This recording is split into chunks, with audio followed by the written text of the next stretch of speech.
So last year, when I went to Melbourne to give a retreat, I ended up sitting with a young person. And as I was sitting and listening to the story, I felt in my heart, this is not like the old times.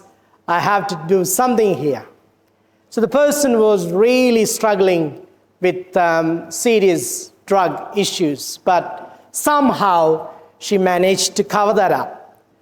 As I was listening to her, within me I felt it's easy to come and preach and leave back to Gandhi Vindi Boni, but here you have to do something.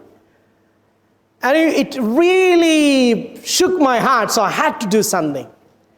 And then came back here, I did a plan for her. I contacted the family and said we should arrange her to move to a different state. I will convince a family where she can board, she will have positive relationship, and she can meet me on Zoom every week, and then slowly we can work towards freedom. And that's what she did. She came over to this part of the world. I have convinced a very comfortable middle class but full of faith family. And I remember sitting with them, and they got to know someone who struggles with drugs. And that evening, I got a call. So I was there in the morning, came back here. Evening, I got a call. You have to come back. I went back to Brisbane, and I sat with the family. Welcome to people's lives. It's easy to go to Sunday Mass, preach, or listen to someone who can, and then come back and leave normal. But this is a crunch time. We have to do something for this young person. And then they had a grace. They also came to accept her. Almost 4 months, she went through with this family. I met her once a week on Zoom. And when I met her just before Christmas, she just had blood flowing through her body. The whole years of drugs just sucked her life out of her. But she had blood going through her body. She was really eating well and doing well. And then, just 2 weeks ago, I got a call from this lady. She said she relapsed. She found in this state where she can get the drugs. For me, it was a huge frustration. I didn't know what to say, and she was upset, I was upset, and then we were calculating what went wrong, and I was yelling, kind of judging this girl and her family, who puts a lot of pressure on this young person to perform. And I thought she went over to Christmas to this family, came back with all this pressure from the family, relapsed. And I said to her, just don't do anything. I'm getting out of Gandhi. I'll come to Brisbane, see what happens. And then she said to me something. Bonnie, we can never give up on her because she is a child of God. Bonnie, we can never give up on her because she is a child of God. And today, in the gospel, we come across with Jesus' temptation. There are 3 temptations Jesus is facing. The one is, he's been asked to turn the stone into bread. The second one is jumping off the church and make a spectacular of his whatever he can do. And the third thing, what is the third thing, boss? I forgot. What's that? Stone? Temple? Oh, Father. Oh, I was just testing him. No. So the first temptation is about, I am what I do. If you can turn this bread into a stone into a bread, I will accept you. I am what I do. The second thing is, If you jump off the parapet of this church, everyone will say, you are spectacular, and I will give you all the power. So the second temptation in our lives, I am what I have. And the third thing, well, if you do the kingdoms, if you do what I tell you to do, everyone will clap and say how wonderful you are. And that's the third temptation.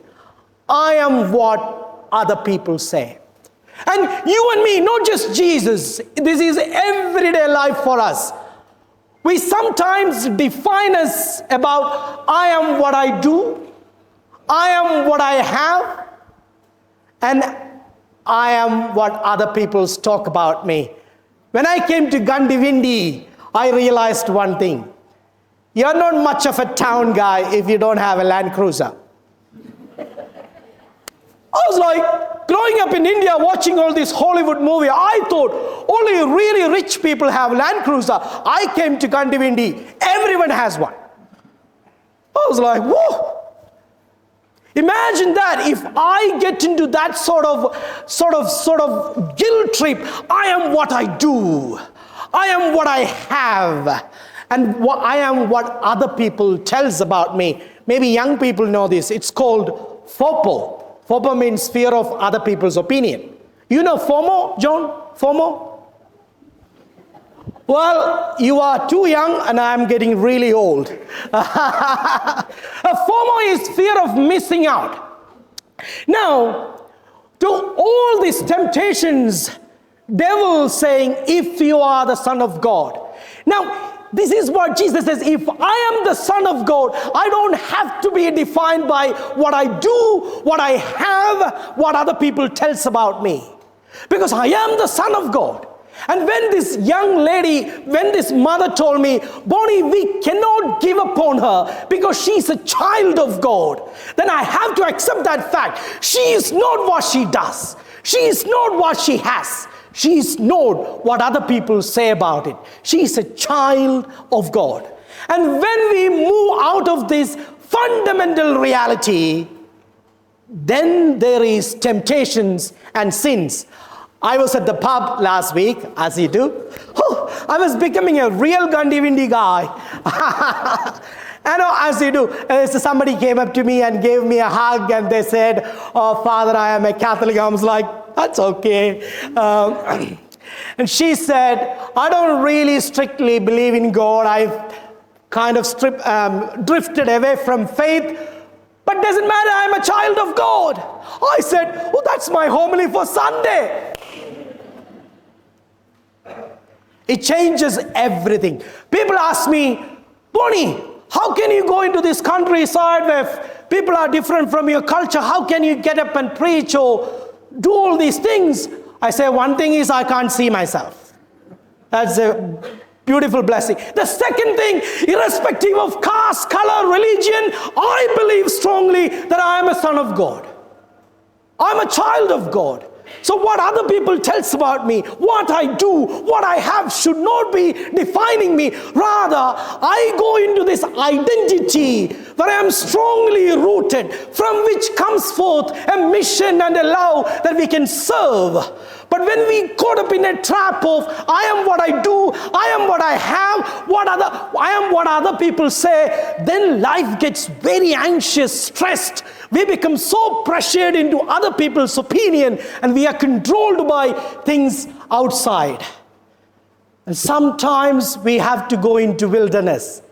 And that is Lent. Allowing ourselves to starve off what I do, what I have, what other people tells about me, to know really well where do I belong, who am I, fundamentally is. And you don't have to come to church for that.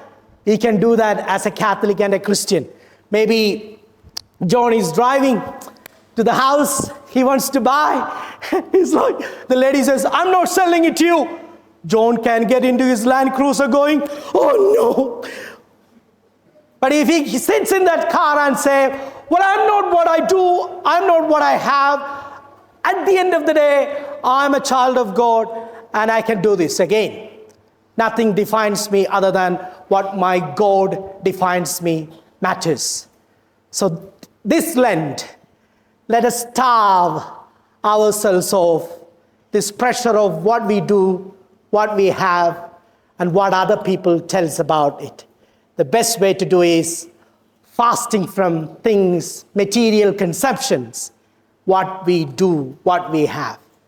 Fasting from other people's praises, going into a time of real solitude, and allowing ourselves to know at the end of the day, you and me, irrespective of what other people say, a child of God. Amen.